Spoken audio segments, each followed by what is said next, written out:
"I have some account of the matter here, I believe." He rummaged amid his newspapers, glancing over the dates, until at last he smoothed one out, doubled it over, and read the following paragraph. Hotel Cosmopolitan jewel robbery. John Horner, 26, plumber, was brought up upon the charge of having upon the 22nd inst. Abstracted from the jewel case of the Countess of Morcar the valuable gem known as the blue carbuncle.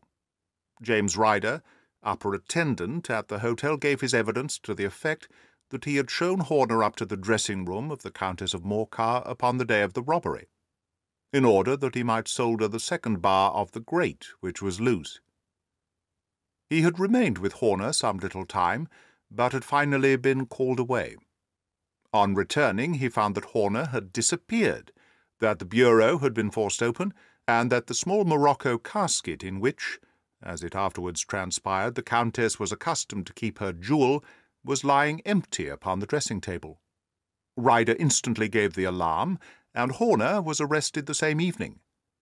But the stone could not be found, either upon his person or in his rooms. Catherine Cusack, maid to the Countess, deposed to having heard Ryder's cry of dismay on discovering the robbery, and to having rushed into the room, where she found matters as described by the last witness. Inspector Bradstreet, B Division, gave evidence as to the arrest of Horner, who struggled frantically and protested his innocence in the strongest terms. Evidence of a previous conviction for robbery having been given against the prisoner, the magistrate refused to deal summarily with the offence, but referred it to the assizes. Horner, who had shown signs of intense emotion during the proceedings, fainted away at the conclusion, and was carried out of court. So much for the police court," said Holmes thoughtfully, tossing aside his paper. "The question for us now to solve is the sequence of events leading from a rifled jewel case at one end to the crop of a goose in Tottenham Court Road at the other. You see, Watson, our little deductions have suddenly assumed a much more important and less innocent aspect. Here is the stone. The stone came from the goose, and the goose came from Mr. Henry Baker, the gentleman with the bad hat, and all the other characteristics with which I have bored you.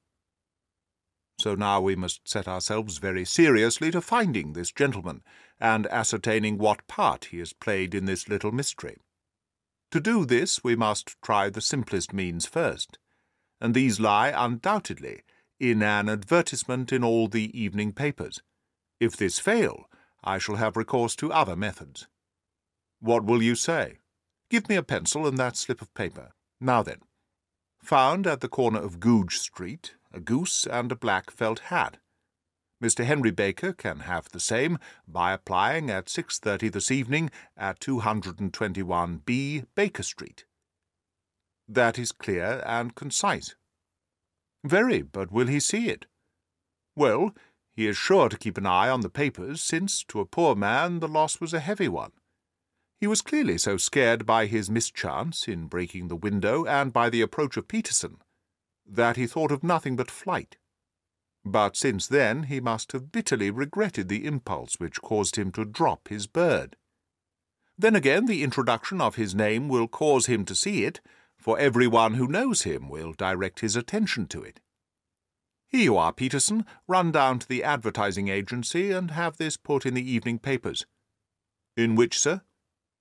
Oh, in the Globe, Star, Pall Mall, St. James's Gazette, Evening News, Standard, Echo, and any others that occur to you. Very well, sir. And this stone? Ah, yes, I shall keep the stone, thank you. And I say, Peterson, just buy a goose on your way back and leave it here with me, for we must have one to give to this gentleman, in place of the one which your family is now devouring. When the commissionaire had gone, Holmes took up the stone and held it against the light. "It's a bonny thing," said he. "Just see how it glints and sparkles." Of course it is a nucleus and focus of crime. Every good stone is. They are the devil's pet baits. In the larger and older jewels, every facet may stand for a bloody deed. This stone is not yet 20 years old. It was found in the banks of the Amoy River in southern China, and is remarkable in having every characteristic of the carbuncle, save that it is blue in shade instead of ruby red. In spite of its youth, it has already a sinister history. There have been 2 murders, a vitriol throwing, a suicide, and several robberies brought about for the sake of this 40-grain weight of crystallized charcoal. Who would think that so pretty a toy would be a purveyor to the gallows and the prison? I'll lock it up in my strong-box now, and drop a line to the Countess to say that we have it. Do you think that this man Horner is innocent? I cannot tell. Well, then, do you imagine that this other one, Henry Baker, had anything to do with the matter? It is, I think, much more likely that Henry Baker is an absolutely innocent man, who had no idea that the bird which he was carrying was of considerably more value than if it were made of solid gold. That, however, I shall determine by a very simple test, if we have an answer to our advertisement. And you can do nothing until then? Nothing.